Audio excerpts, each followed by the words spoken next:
आज का जो चैप्टर है वो है our changing Earth. Our changing Earth, इसके नाम से आप क्या समझ रहे हो?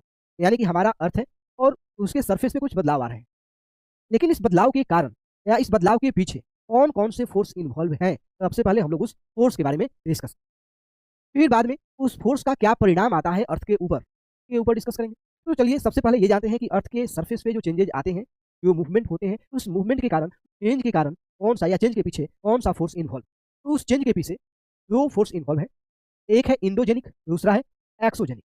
इंडोजेनिक 2 वर्ड से बना है, एक है इंडो, इंडो जिसका मतलब होता है इंटीरियर, और जेनिक का मतलब होता है ऑरिजिन।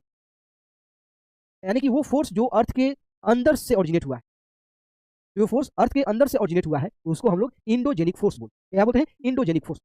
और ये इंडोजेनिक फोर्स 2 टाइप के होते हैं। एक होते हैं जो फोर्स बहुत अचानक आता है, सडन आता है, और एक फोर्स जो धीरे-धीरे कंटीन्यूअसली लगता है over a geological period of time. जो धीरे-धीरे लगता है, बहुत टाइम तक लगता है फोर्स, उस फोर्स के कारण अर्थ पे होल्डिंग और फोल्डिंग होता है, यानी कि उससे ब्लॉक माउंटेन और फोल्ड माउंटेन बनते हैं, रिफ्ट वैली बनते हैं।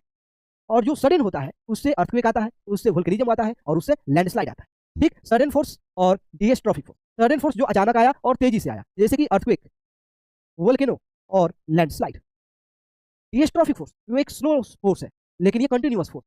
ठीक इसके कारण फोल्डिंग और फॉल्टिंग होता है, जो माउंटेन बिल्डिंग में क्या है? रिस्पॉन्सिबल। और जो नेक्स्ट फोर्स है वो है एक्सोजेनिक या एक्सोजेनिक। ये जो एक्सोजेनिक फोर्स है, ये भी 2 वर्ड से बना है। एक्सो का मतलब होता है एक्सटीरियर, और जेनिक का मतलब आप समझ गए हैं हम, ऑरिजिन।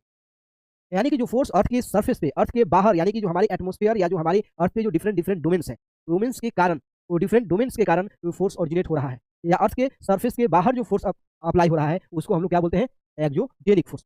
और इस फोर्स में कौन-कौन से एजेंट हैं? जैसे कि रिवर है, यहाँ पे क्या है? रिवर में एनर्जी है क्योंकि वाटर फ्लो कर रहा है, काइनेटिक एनर्जी है। और जब वाटर फ्लो कर रहा है तो अपने साथ जो भी आस-पास क्या होगा? मिट्टी होगा, पेड़-पौधे होंगे, स्टोन्स होंगे, रॉक्स होंगे, उसको क्या करेगी? इरोड करके ले जाएगी। विंड है, अगर मान लो कि एक रॉक्स है और ये रॉक 2 टाइप के मटेरियल से बना है, एक हार्ड रॉक और दूसरा सॉफ्ट रॉक। जब तेज हवा चलेगी तो ये विंड सॉफ्ट रॉक्स को क्या करेगी? इरोड करके ले जाएगी।